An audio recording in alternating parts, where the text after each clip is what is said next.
బాబాసాహెబ్ అంబేద్కర్ వారసులారా, నా దళిత జాతి ముద్దు బిడ్డలారా, నా దళిత రక్తాన్ని పంచుకు పుట్టిన నా అన్నదమ్ములారా, గిరిజన మైనార్టీ సోదరులారా, మీ అందరికీ అంబేద్కర్ పేరిట నీలి విప్లవ జైభీములు ఘనంగా తెలియపరుచుకుంటూ 75 సంవత్సరాల స్వతంత్ర దినోత్సవ శుభాభినందనలు కన్నీటి శోకంతో తెలియపరుస్తూ మీరు గమనించాలా. స్వతంత్ర దినోత్సవం ఏంటి, శుభాకాంక్షలు ఏంటి, అది కన్నీటితో తెలియపరుస్తున్నాడేంటి మా అన్నయ్య అని మీకు ఒక ఆలోచన రావాలా. ఆవేదన, ఆక్రోశం, మనసులో ఉన్నటువంటి బాధ ఈ స్వతంత్ర దినోత్సవాన్ని కన్నీటితోటి తెలియజెప్పాలనుకుంటున్నాను. ఏకంగా భారతదేశానికి స్వతంత్రం వచ్చి 75 సంవత్సరాలు 74 సంవత్సరాలు కాలగర్భంలో కలిసిపోతుంటే రేపు నరేంద్ర మోడీ గారు ఎర్రకోటపై 3 రంగుల జెండాను ఎగరేస్తారట. ఈ దేశానికి స్వతంత్ర ఫలాలు అందించడానికి ఏకంగా గరీబో హఠావో నినాదంతో ఈ దేశాన్ని పరిపాలిస్తున్నటువంటి ప్రజాపాలకులు మనల్ని ఏ దేశ పౌరులుగా చూస్తున్నారో, మనల్ని ఎంత అవమానకరంగా చూస్తున్నారో, మన జాతిని ఎంత నీచాతినీచంగా అనగదొక్కుతున్నారో ఒక్కసారి వెనక్కిళ్ళి ఒకసారి ఆలోచన చేస్తే, బాబాసాహెబ్ అంబేద్కర్ రాసిన రాజ్యాంగాన్ని అమలుపరుస్తున్నారా? బాబాసాహెబ్ అంబేద్కర్ రాసినటువంటి రాజ్యాంగంలో హక్కులు మన ఇంటికి చేరుస్తున్నారా? ప్రాథమిక హక్కులకు భంగం కలిగిస్తున్నారా? ప్రాథమిక హక్కులకి ఏమైనా తూట్లు పొడుస్తున్నారా అని ఒకసారి ఆలోచన చేస్తే, ఈ 75 సంవత్సరాల స్వతంత్ర భారతదేశంలో హక్కుల కోసం పోరాటం చేసిన వాడిని చీకటి గదిలో పెట్టి రాజద్రోహం నేరం అంటగట్టి ఏకంగా 120B సెక్షన్లు పెట్టి ఈడు రాజద్రోహి అని చీకటి గదుల్లో మగ్గేస్తుంటే, ఆ గదుల్లోనే గిరిజన ఆదివాసుల కోసం పోరాటం చేసిన ఒక పెద్ద ఆయన జైల్లోనే సరిపోయే పరిస్థితులకు వస్తుంటే, ప్రొఫెసర్ అరగోపాల గారిని అక్కడే బంధిస్తూ ఉంటే, ఇంకా మాస్టర్ సాయి గారిని ఢిల్లీ జైల్లో బంధిస్తూ ఉంటే, కనహర్ గారిని జైల్లో బంధిస్తూ ఉంటే, హక్కుల కోసం పోరాటం చేస్తున్న, హక్కుల కోసం ఆర్తనాదాలు వినిపిస్తున్నటువంటి నీలాంటి వాడిని రాజద్రోహం నేరం కట్టి ఎవడో బ్రిటిష్ వాడు పెట్టిన రాజద్రోహం నేరాన్ని ఇంకా అమలు చేస్తున్నటువంటి ఈ స్వతంత్ర భారతంలో 75 సంవత్సరాలు కాలగర్భంలో కలిసిపోతూ ఉంటే, ఇంకా రాచరిక పరిపాలన సాగిస్తూ 120Bని పెట్టి రాజద్రోహం నేరం పెట్టి మాట్లాడిన నోరుని ఎలా నొక్కాలి, మాట్లాడేవాడిని ఎలా బంధించాలి, మాట్లాడేవాడి మీద ఎలా సెక్షన్లు వేయాలి, మాట్లాడేవాడిని ఎలా చీకటి గదిలో పెట్టాలి, మాట్లాడేవాడి మీద తప్పుడు కేసులు ఎలా పెట్టాలని ఈ స్వతంత్ర భారతదేశంలో పాలకులు ఆలోచించారే తప్ప ఈ రాజ్యాంగంలో ఉన్నటువంటి 400 ఆర్టికల్స్ కోసం ఒకసారి ఆలోచించారా? ఇందులో ఉన్నటువంటి హక్కులు ఏం చెప్తున్నాయి? భారత రాజ్యాంగంలో సమానత్వము, సౌభ్రాతత్వము, స్వేచ్ఛ, ఆస్తి హక్కు అన్నీ సమంగా పంచాలి, విద్యా హక్కు, జీవించే హక్కు. ఎవడికి జీవించే హక్కు ఉంది భారతదేశంలో? ఎవడికి ఆస్తి హక్కు ఉంది భారతదేశంలో? 22% ఉన్నటువంటి దళితులకు ఆస్తి ఎక్కడి నుంచి వచ్చింది? 8% ఉన్నటువంటి గిరిజనులకు ఆస్తి ఎక్కడి నుంచి వచ్చింది? 17% ఉన్నటువంటి ముస్లింలకు ఓన్లీ 2%కు తప్ప మిగతా 15%కి ఎక్కడ ఆస్తి హక్కు ఉందో నా ప్రశ్నలకు, సూటి ప్రశ్నలకు ఈ స్వతంత్ర భారతదేశాన్ని పరిపాలిస్తున్నటువంటి పాలకులు సమాధానం చెప్పాలి. గంజి కోసం ఏడిచాం ఈ 75 సంవత్సరాల్లో. జానెడ పొట్ట కోసం గుప్పుడు మెతుకుల కోసం ఉండడానికి ఇంటి కోసం చదువు కోసం ఏడుస్తుంటే ఇంకా ఏడుపులే పెడబొబ్బలుగానే మిగిలిపోతున్నాయి ఈ స్వతంత్ర భారతదేశంలో. మాకు స్వతంత్రం వచ్చిందని గర్వంగా చేతులెత్తుకుని జై కొడుతూ తిరగాలమేమో ఈ స్వతంత్ర భారతదేశంలో. ఎవరి పరమైంది స్వతంత్ర భారతదేశం? ఎవడెళ్తున్నాడు ఈ స్వతంత్ర భారతదేశాన్ని? పేరుకు మాత్రమే బీసీ కులంలో పుట్టినటువంటి నరేంద్ర మోడీ గారు ఈ దేశాన్ని పరిపాలిస్తున్నప్పటికీ ఈ బీసీ సోదరులకు ఎక్కడైనా స్వతంత్ర ఫలాలు అందుతున్నాయా? ఒక్కసారి మన గుండెల మీద ప్రజాపాలకులు గుండెల మీద వాళ్ళ అంతరాత్మను అడుక్కుంటే తెలుస్తుంది ఈ స్వతంత్ర ఫలాలు బీసీలకు అందుతున్నావా? ఏంది ఇది? స్వతంత్ర భారతదేశంలో ఆర్ఎస్ఎస్ వాళ్ళు చేసిన కుట్రలు ఒక్కసారి చూడండి. ఆదివాసీల దగ్గరికి వెళ్ళాలట, ఎస్సీ ఎస్టీ మైనార్టీల దగ్గరికి వెళ్ళాలట, వాళ్ళకి విషపూరితమైన మందులు సప్లై చేయాలట, వాళ్ళలో రామనామం జపించాలట. ఏందిరా బాబు ఈ స్వతంత్ర భారతం? ఇదా స్వతంత్ర భారతం? మీరు గుళ్ళోకి రానివ్వకపోతే, మీరు బళ్ళోకి రానివ్వకపోతే, మీరు రోడ్డు మీద నడవనివ్వకపోతే, మా మూతుకు ముంతలు కడితే, ముట్టుకు తాటాకులు కడితే, మమ్మల్ని అంటరాని వాళ్ళని చేసి ఊరు చివరకు నెట్టేస్తే, మా బతుకులు మార్చడానికి వచ్చినటువంటి ఏదో ఒక సంస్థ, ఆ సంస్థ ఒక రొట్టె ముక్కనిచ్చి మీరు బైబిల్ చదవండి అని చెప్తే మేము ఆ రొట్టె ముక్క కోసం బైబిల్ చదివామే తప్ప మీరు చేసిన పాపాలు ఎప్పుడు చెప్పరు, మీరు చేసిన అగాత్యాలు ఎప్పుడు చెప్పరు, మీరు ఊరు చివరికి ఎందుకు నెట్టేశారో చెప్పరు, మా మూతుకు ముంతలు ముడ్డుకు తాటాకులు ఎందుకు కట్టారో మీరు చెప్పరు. ఈ దేశంలో క్రైస్తవ మతం పెరిగిపోతుంది, ఈ దేశంలో మైనారిటీ మతం, ముస్లిం మతం పెరిగిపోతుంది, ఈ దేశంలో హిందూ మతాన్ని తొక్కేస్తున్నారు. ఎవడు తొక్కేస్తాడు హిందూ మతాన్ని చెప్పండి? ఈ రోజుకి స్వతంత్ర భారతదేశంలో 75 సంవత్సరాల స్వతంత్ర భారతదేశంలో ఒక కమ్మమ్మాయి ఒక మాదిగ కుర్రాన్ని చేసుకుంటుందా? ఒక రెడ్లమ్మాయి ఒక మాల కుర్రాన్ని చేసుకుంటుందా? ఒక రాజులమ్మాయి ఒక బీసీ కుర్రాన్ని చేసుకుంటుందా? ఇంకెక్కడరా స్వతంత్ర భారతదేశం? ఇది కులతత్వంతో నిండిన కులాధిపత్య దేశం. ఇది నా మీద దేశద్రోహం నేరం కడతారు నాకు తెలుసు. 120B సెక్షన్ వేస్తారు నాకు తెలుసు. నేను హక్కుల కోసం పోరాటం చేయడానికి జైలుకి వెళ్ళడానికి సిద్ధపడ్డ వచ్చాను. మాట్లాడితే జైలే, ప్రశ్నిస్తే జైలే. అయినా మేము చేతకాని వాళ్ళుగా, సవటలుగా, సన్నాసులుగా, ఏదో దద్దమ్మ కొడుకులుగా, ముండమోపు కొడుకులుగా మేము ఊరు చివరనే బతకాల. 75 సంవత్సరాలు అయిందని చెప్తున్నారు మీరు స్వతంత్ర భారతదేశం వచ్చి. ఈ 75 సంవత్సరాల స్వతంత్ర భారతదేశంలో ఈ జగన్మోహన్ రెడ్డి గారి పరిపాలన మహారాష్ట్రాన్ని, ఆంధ్రప్రదేశ్ని 13 జిల్లాలలో 175 నియోజకవర్గాల్లో 25 పార్లమెంటరీలో ఒకసారి పరిశీలిస్తే మా ఆంధ్రప్రదేశ్ రికార్డు ఒకసారి చెప్తాను చూడండి. మా ఆంధ్రప్రదేశ్లో ఇంకా 33 మంది దళిత సోదరులకు ఉండడానికి ఇల్లు లేదంటే సిగ్గుపడాల. ఇంకా 22% మందికి బాత్రూములు లేవంటే సిగ్గుపడాలి ఈ పాలకులు. ఇంకా 36% మంది చదువుకు దూరం అయ్యారంటే ఆంధ్రప్రదేశ్లో 36 మంది చదువుకు దూరమై నిరక్షరాస్యులుగా, సన్నాసులుగా వీధులంట తిరుగుతున్నారంటే, సవటలుగా వీధులంట తిరుగుతున్నారంటే ఎవరిది లోపం? మాదా? మా దగ్గర ఉందా పరిపాలన? మేము పరిపాలించుకున్న ఉత్తరప్రదేశ్కి తీసుకెళ్తాం రండి. ప్రతి దళితుడికి 3 ఎకరాల భూమిని పంచింది మాయావతి. ప్రతి దళితుడికి ఉద్యోగ అవకాశాలు కల్పించింది మాయావతి.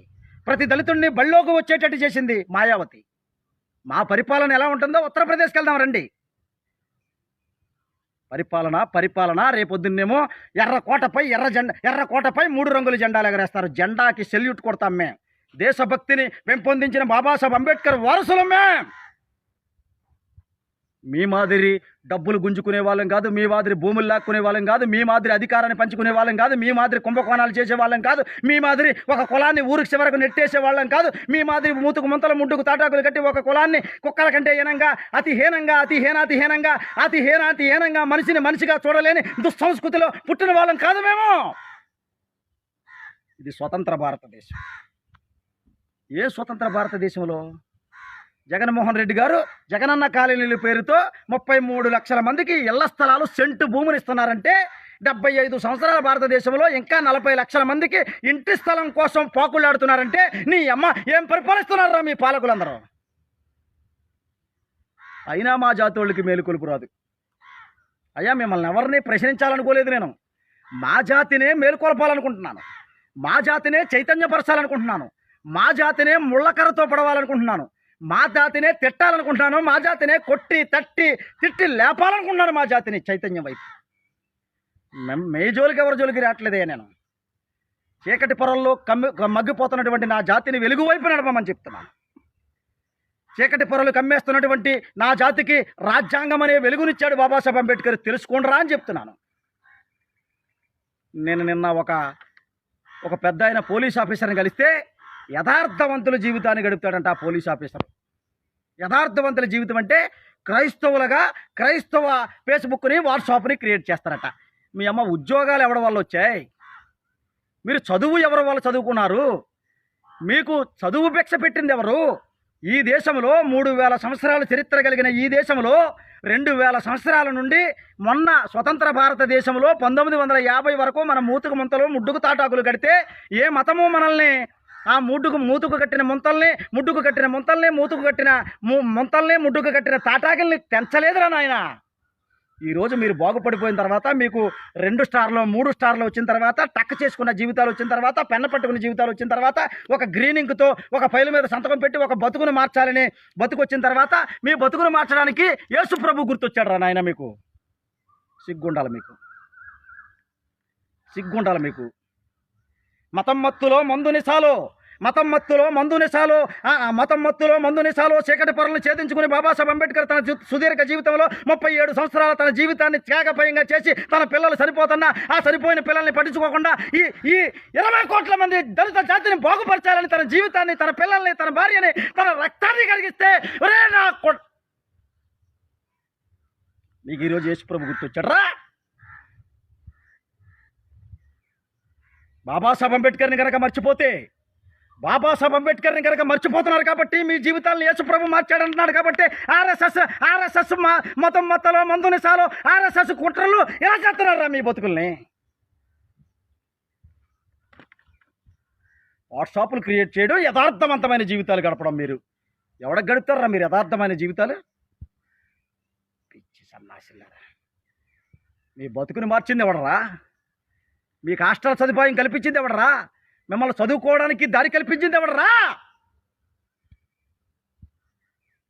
పిచ్చి సన్నాసిల్లారా. ఐఏఎస్ ఆఫీసర్ మొదలుకొని అటెండర్ మొదలుకొని ఐపీఎస్ ఆఫీసర్ వరకు నా బతుకుని మార్చింది యేసు ప్రభు. నేను దశమ భాగాలు అక్కడిస్తా. నేను యథార్థమైన జీవితాన్ని బతుకుతా. నువ్వు యథార్థమైన జీవితం బతికితే నీ మూతుకు ముంతలో ముట్టుకు తాటాకులు రాకపోతే బస్తీ మీ సవాల్. మతం వేరు, రాజ్యాంగం వేరురా. ఈ రాజ్యాంగంలో ఆర్టికల్ 25ను కనుక పొందుపరచకపోతే నీ మతాన్ని తొక్కేసేవర్రా. ఈ ఆర్టికల్ 25ని లేకపోతే నువ్వు స్వేచ్ఛాయుతంగా బైబిల్ పట్టుకుని ప్రార్థనకి వెళ్ళి స్తుతి స్తుతి స్తుతి అని ప్రార్థనలు పాడుకునేవాడు కాదురా. నీ బతుకుని మార్చింది బాబాసాహెబ్ అంబేద్కర్. నీకు వెలుగునిచ్చింది బాబాసాహెబ్ అంబేద్కర్. నీకు జ్ఞానాన్ని ఇమ్మని చెప్పింది బాబాసాహెబ్ అంబేద్కర్. నిన్ను ఉద్యోగస్తుని చేసింది బాబాసాహెబ్ అంబేద్కర్. ఈ దేశానికి రాష్ట్రపతిని కమ్మని చెప్పింది బాబాసాహెబ్ అంబేద్కర్. ఈ దేశంలో ఎమ్మెల్యేని కమ్మని, ఎంపీలు కమ్మని, రాజ్యసభ సభ్యుడు కమ్మని, లోకసభ సభ్యుడు కమ్మని, శాసనసభ్యుడు కమ్మని, ఎంపీటీసీని కమ్మని, జడ్పీటీసీని కమ్మని, జిల్లా పరిషత్ చైర్మన్ కమ్మని, కలెక్టర్ని కమ్మని, ఐపీఎస్ని కమ్మని చెప్పింది బాబాసాహెబ్ అంబేద్కర్. ఈ రాజ్యాంగమే రా ముండా కొడకల్లారా. చి ఎంత తిట్టినా చలవడం రాదురా మీకు. సిగ్గుండాలరా మీకు. ఆర్ఎస్ ప్రవీణ్ కుమార్ని చూసి సిగ్గుతో బతకండిరా మీరు. 6.5 సంవత్సరాలు సుదీర్ఘ ఉద్యోగ జీవితం ఉన్నా ఆత్మాభిమానాన్ని చంపుకుని బతికేది లేదని చెప్పి ఉద్యోగాన్ని తునప్రాయంగా వదిలేసి వచ్చిన ఆ మహనీయుని ఆదర్శంగా తీసుకోండిరా. ఆఫ్టర్ ఆల్ మీ ఉద్యోగాలంతా మీరెంత?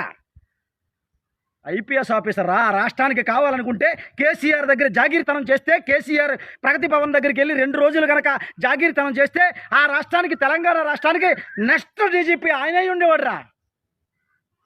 మీరంతా మీ ఉద్యోగాలంతరా. సిగ్గులేని మిమ్మల్ని ఎంత తిట్టినా మళ్ళీ నా జాతి నేను తిట్టుకున్నట్టే అవుద్ది. యథార్థమైన జీవితాలంట. ఏం బాబు యథార్థమైన జీవితాలు? మీరు తల్లిదండ్రులు కూడెట్టరు.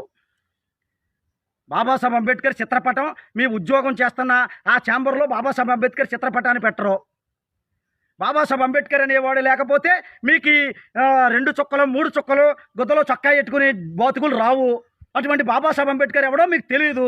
బాబాసాహెబ్ అంబేద్కర్ పెద్దన్నయ్య అంట. బాబాసాహెబ్ అంబేద్కర్ దేవుడు రా. బాబాసాహెబ్ అంబేద్కర్ యుగ పురుషుడు రా. బాబాసాహెబ్ అంబేద్కర్ ఎవడూ చేయలేనటువంటి, ప్రపంచంలో ఎవడూ చేయలేనటువంటి ఈ భారతదేశ మార్పుని కనుగొన్నవాడు రా బాబాసాహెబ్ అంబేద్కర్ అంటే. ఎంతమంది యుగ పురుషులు వచ్చారో ఈ దేశానికి, ఎన్ని మతాలు వచ్చాయో ఈ దేశానికి. ఏ మతము చేయలేని ఒక మహోన్నతమైన ఆశయాన్ని ఛేదించాడు రా బాబాసాహెబ్ అంబేద్కర్. నిద్రలేని రాత్రులు గడిపింది నీ బతుకుని మార్చడం కోసమేరా. ఆయన మేలుకొన్నది నీ నిద్రావస్థని పోగొట్టడానికేరా. సిగ్గులేని ఓ దళిత జాతి మిత్రమా, 75 సంవత్సరాల స్వతంత్రమంట. రేపొద్దున అందరూ సంబరాలు చేసుకోవాలట. సంక్షేమ పథకాలు అమలు చూపిస్తారట. అమ్మఒడి పథకంతో 15 ఏళ్ళు సరిపోతాయరా మన బతుకులకి. అమ్మఒడి పథకంతో 10 ఎకరాలు ఉన్నవాడికి ఏమో రైతు భరోసా, కూడికి దిక్కు కూడు కోసం ఎదురు చూస్తున్న వాడికేమో అమ్మఒడి పథకం. బాగుందరా? మనకేమో 400 కోట్లు, వాళ్ళకి 4,000 కోట్లు. బాగుందరా ఇది? ఎస్సీ కార్పొరేషన్ నిధులు ఈ 2 సంవత్సరాలలో ఒక్క లోను కూడా ఇవ్వలేదు మనం అడగం. ఎయిడెడ్ కాలేజీల్లో పీజీ చదువుకున్న విద్యార్థులకి స్కాలర్షిప్లు రావు మనం అడగం. విశాఖ స్టీల్ ప్లాంట్ని ప్రైవేటీకరణ చేస్తే మనం ప్రశ్నించాం. బిఎస్ఎన్ఎల్ వ్యవస్థని ప్రైవేటీకరణ చేస్తే మనం ప్రశ్నించాం. రైల్వేని ప్రైవేటీకరణ చేస్తే మనం ప్రశ్నించాం. వైఎన్జీసీని ప్రైవేటీకరణ చేస్తే మనం ప్రశ్నించాం. రిజర్వేషన్లు ఉంటాయంతే. కానీ రిజర్వేషన్లు తీసేయడం అనేది ఒక విప్లవాత్మకమైన మార్పు కాబట్టి, రిజర్వేషన్లు ఒకేసారి తీస్తే ఈ దేశంలో రెండో స్వతంత్ర పోరాటం మనం చేస్తాం కాబట్టి రిజర్వేషన్లు రాజ్యాంగంలో అలాగే ఉంటాయి పేపర్ల మీద. ఎన్నుంటలేదు ఈ రాజ్యాంగంలో పేపర్ మీద. ఈ పేపర్లో ఉన్నాయన్నీ అమలు చేస్తే 75 సంవత్సరాలు కాదు పేదోడు బాగుపడడానికి, 25 సంవత్సరాలు చాలు పేదోడు బాగుపడడానికి.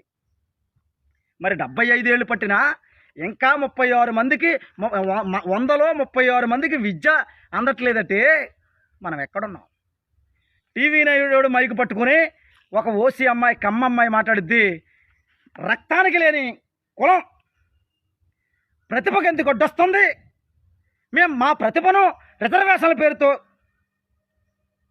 ఈ మాటలు ఎందుకు పుట్టుకొస్తున్నాయి? బాగుపడిన దళితుడు, ఉద్యోగం వచ్చిన దళితుడు, ఐఏఎస్ ఐపీఎస్ ఆఫీసర్లైన దళితులు, ఎమ్మెల్యే అయిన దళితులు మీకు బైబిలే భిక్ష పెట్టిందని భ్రమపడుతున్నారు కాబట్టి, బాబాసాహెబ్ అంబేద్కర్ అనేవాడు మీకు గుర్తులేడు కాబట్టి, బాబాసాహెబ్ అంబేద్కర్ త్యాగం మీకు ఎప్పుడూ తెలియదు కాబట్టి, బాబాసాహెబ్ అంబేద్కర్ పడిన కష్టం మీరు ఎప్పుడూ గుర్తించలేదు కాబట్టి, బాబాసాహెబ్ అంబేద్కర్ తన రక్తాన్ని సిరాగా మార్చి పెన్నలో పోసి రాజ్యాంగం రాస్తే ఆ రక్తము విలువ మీకు తెలియలేదు కాబట్టి. మరి ఈ దేశంలో క్రైస్తవ మతం బ్రిటిషోడితో పోటే ఈ దేశానికి వచ్చింది. ఈ దేశానికి వచ్చిన క్రైస్తవ మతం మన బతుకును మార్చిందా? మార్చింది. 100 మంది దళితులుంటే ఒక్కడిని మాత్రమే మార్చింది. ఒక్కడు మారితే సరిపోద్దా? 100 మంది దళితులకు హక్కులు కల్పించింది బాబాసాహెబ్ అంబేద్కర్ రా. మీ యథార్థమైన జీవితాన్ని పక్కన పెట్టి, మీ దేవుణ్ణి పక్కన పెట్టి, బాబాసాహెబ్ అంబేద్కర్ అనే వారిని గుర్తించకపోతే, బాబాసాహెబ్ అంబేద్కర్ అనే త్యాగాన్ని మనం మర్చిపోతే, బాబాసాహెబ్ అంబేద్కర్ చిందించిన రక్తం విలువ మనం వెలకట్టకపోతే, మీ బతుకులు మళ్ళీ ఆర్ఎస్ఎస్ కలలు కన్న ఊరి చివరకు నెట్టేయబడతాయి. బాబాసాహెబ్ అంబేద్కర్ అందించిన ఫలాలు కనుక మనం అందిపుచ్చుకునే ప్రయత్నం చేయకపోతే, మళ్ళీ మన మూతుకు ముంతలు ముడ్డుకు తాటాకులు కట్టి ఊరు చివరకు నెట్టేసి ఊర కుక్కల కంటే ఏనంగా జమ కట్టకపోతే, మీ దళిత జాతి మధ్యకొచ్చి, మన దళిత జాతి మధ్యకొచ్చి నేను ఉరేసుకు సావకపోతే నన్ను అడగండి. గొంతెత్తి కేకలేస్తున్నాం మేము, అరుస్తున్నాం మేము, హక్కుల కోసం పోరాటం చేస్తున్నాం మేము, జాతిని మేల్కొల్పడానికి జీవితాన్ని ప్రణంగా పెడుతున్నాం మేము. బాబాసాహెబ్ అంబేద్కర్ని ప్రసారం చేసే బాధ్యతను మా భుజస్కంధాల మీద వేసుకుంటే మమ్మల్ని బ్రోకర్లు అంటున్నారు, లంచగొంటీలు అంటున్నారు, స్టార్ గుర్తులున్న పోలీసు వాళ్ళు, ఐపీఎస్ ఆఫీసర్లు, ఐఏఎస్ ఆఫీసర్లు యథార్థమైన జీవితం వైపు, యేసుప్రభు వైపు ఎదురు చూస్తూ ఉంటే, మరి ఎవడు ఈ చీకట్లో మగ్గిపోతున్న దళిత జాతిని వెలుగులోకి తీసుకొచ్చే బాధ్యత ఎవడు తీసుకుంటాడు? బాబాసాహెబ్ అంబేద్కర్ తన చివరి ఉత్తరంలో ఏమి రాశాడో తెలిసి, మహనీయుడు తన చివరి ఉత్తరంలో ఏమి రాశాడో తెలిసి కన్నీరు కరుస్తూ, నేను ఎవరి కోసమైతే త్యాగం చేశానో, ఎవరి కోసమైతే రక్తాన్ని సిందించానో, ఎవరి కోసమైతే 37 సంవత్సరాల సుదీర్ఘ పోరాటం చేశానో, వాళ్ళందరూ ఐఏఎస్ ఐపీఎస్ ఆఫీసర్లుగా ఉండి గుమస్తాలుగా పనిచేస్తూ ఉన్నారు. నా ఉద్యమం ప్రతిఫలం దక్కలేదు నాకు. నేను రైతు కూలీల కోసం పోరాటం చేస్తాను, రైతుల కోసం పోరాటం చేస్తాను, భూమి లేని నా జాతి ప్రజలకు భూమినిప్పించడం కోసం పోరాటం చేస్తానంటే, ఆ బాధ్యతను మాంజవర కాన్సీరాము గారు తీసుకుని 1984లో ఏప్రిల్ 14వ తారీఖున బీఎస్పీ పార్టీని స్థాపించి 3 సార్లు ఆ ఉత్తరప్రదేశ్లో మాయావతిని ముఖ్యమంత్రిని చేస్తే 33 లక్షల మందికి ఏకంగా 3 ఎకరాల భూమిని పంచిపెడితే, అది రాజ్యాధికారం, అది బాబాసాహెబ్ అంబేద్కర్ ఉద్యమం, అది బాబాసాహెబ్ అంబేద్కర్ ఆలోచన అని తెలియపరుస్తూ, అది నిజమైన స్వతంత్ర పోరాటం అని తెలియపరుస్తూ, అది నిజమైన స్వతంత్ర ఉద్యమం అని తెలియపరుస్తూ, అది స్వతంత్ర ఉద్యమం అని తెలియపరుస్తూ, స్వతంత్ర ఉద్యమంలో మనం ఎక్కడున్నామో మీ మనసును ప్రశ్నించుకోమని, మేము కానీ మీ మనసును కానీ మన జాతిని కానీ కించపరిచే వ్యాఖ్యలు నేను చేస్తుంటే అంబేద్కర్ వారసుడిగా నన్ను క్షమించమని, పోరాడితే పోయేదేమీ లేదు, ఏదో బానిస సంఖ్యలు తప్ప అని చెప్పిన బాబాసాహెబ్ అంబేద్కర్ సిద్ధాంతాన్ని భుజస్కంధాలపై వేసుకుని, రాజ్యాంగం ప్రతి ఇంటిలోనూ ఉండాలి, బైబిల్ పక్కనో, ఖురాన్ పక్కనో, భగవద్గీత పక్కనో ఈ రాజ్యాంగం కూడా ఉండాలి, మీ పిల్లలకు రాజ్యాంగాన్ని తెలియజెప్పండి, రాజ్యాంగంలో ఉన్న హక్కులు తెలియపరచండి అని తెలియపరుచుకుంటూ,